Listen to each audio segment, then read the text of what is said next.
Contrairement à un moteur essence, le moteur diesel ne comporte pas de papillon des gaz.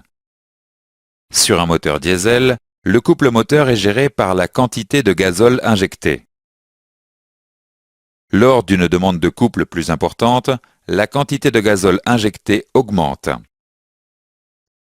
Lors d'une demande de couple plus faible, la quantité de gazole injecté diminue.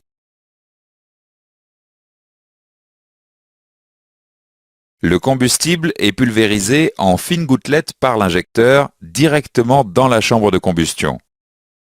La pulvérisation s'effectue à très haute pression. Les gouttelettes se réchauffent au contact de l'air pour atteindre la température d'auto-inflammation. L'homogénéité du mélange influence la rapidité et la qualité de la combustion.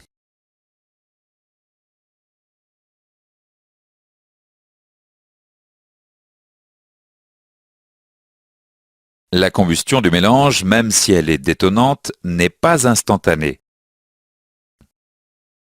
Si l'injection a lieu au PMH, la pression due à la combustion devient maximale alors que le piston est déjà descendu.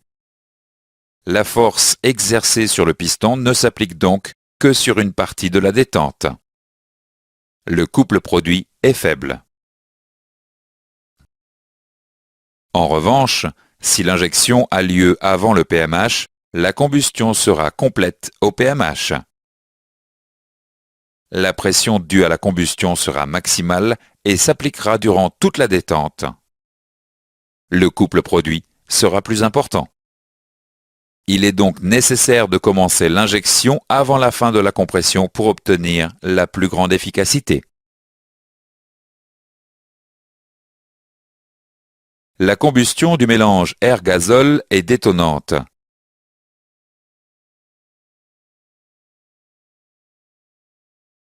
L'élévation de pression dans la chambre de combustion est brutale. Cette élévation de pression entraîne des vibrations et un bruit de claquement caractéristique des moteurs diesel.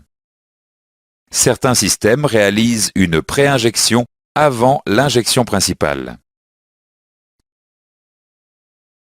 La pré-injection amorce la combustion avec une petite quantité de gazole.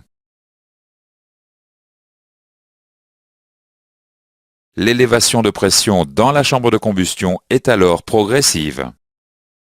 Les vibrations et les bruits sont atténués.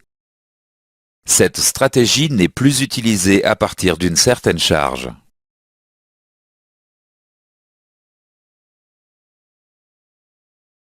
Certains systèmes utilisent également une post-injection pour améliorer le traitement des polluants. Une petite quantité de gazole est injectée après l'injection principale en fin de détente. Le gazole non brûlé est évacué avec les gaz d'échappement et est utilisé par les systèmes de dépollution.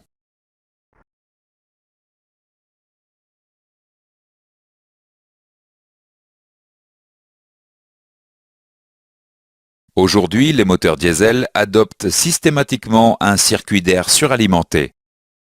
L'utilisation d'un turbocompresseur améliore le rendement du moteur et joue un rôle important dans la dépollution.